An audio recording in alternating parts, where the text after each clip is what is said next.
All right, let's talk about something that's, well, it's at the very core of who we are. I'm talking about self-esteem. It's that voice inside your head, that personal scorecard that kind of shapes your thoughts, your actions, really your whole experience of the world.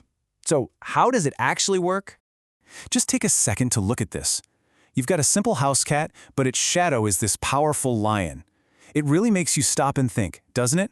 Is the way you see yourself the way you truly are? Is it a true reflection of your potential? Let's dig into that.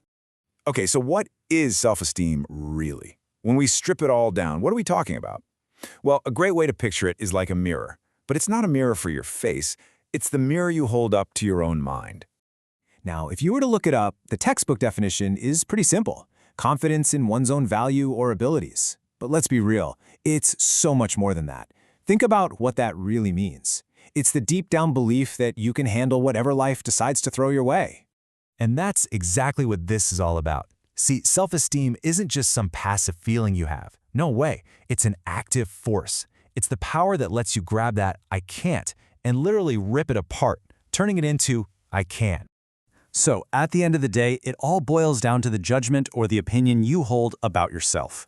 It's that internal story you're telling yourself, day in and day out, about what you're worth and what you're capable of. And believe me, that story, it has a massive impact on everything. But where does that inner judgment even come from? I mean, it doesn't just show up out of nowhere, right? Nope. It's built, piece by piece, over our entire lives. Let's take a look at those building blocks.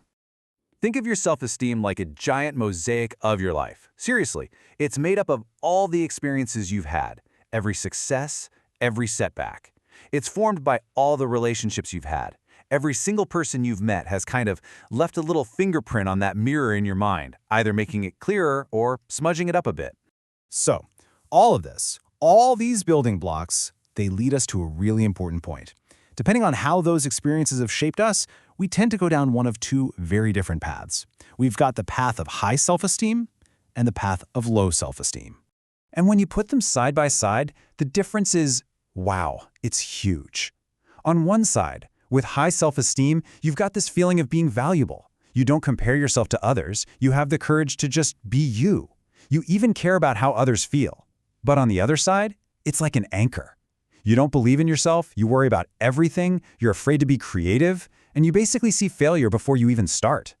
And you can just feel the difference here, can't you? One is all about strength and stepping up and seeing your potential. The other, it's about feeling trapped and defeated and just totally overwhelmed. It's a massive, massive divide.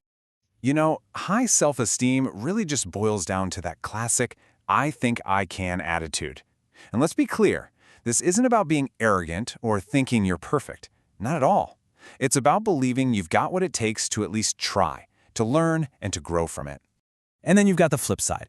Low self-esteem is that nagging "I can't do it" attitude. That's the voice that stops you from going for that job, or speaking up in a meeting, or chasing a dream you're passionate about. It literally builds a wall around your own potential. Okay, now for what I think is the most important part of this whole conversation. Here's the good news, the really good news. Your self-esteem isn't set in stone. It's not a fixed trait. It's something you can build and strengthen and work on. So let's open up the personal toolkit you can use to start building yourself up. So here we go, 5 super practical, powerful steps. Step 1, forgive yourself for past mistakes. Come on, we all make them. They don't get to define who you are today. Let them go. Step 2, focus on what's good about you, your positive qualities. Maybe even write them down. It makes them feel more real. Step 3, look at successful people you admire, not to compare, but to learn from how they handle challenges. Step 4, practice your talents. Whatever you're good at, coding, painting, making people laugh, do it more.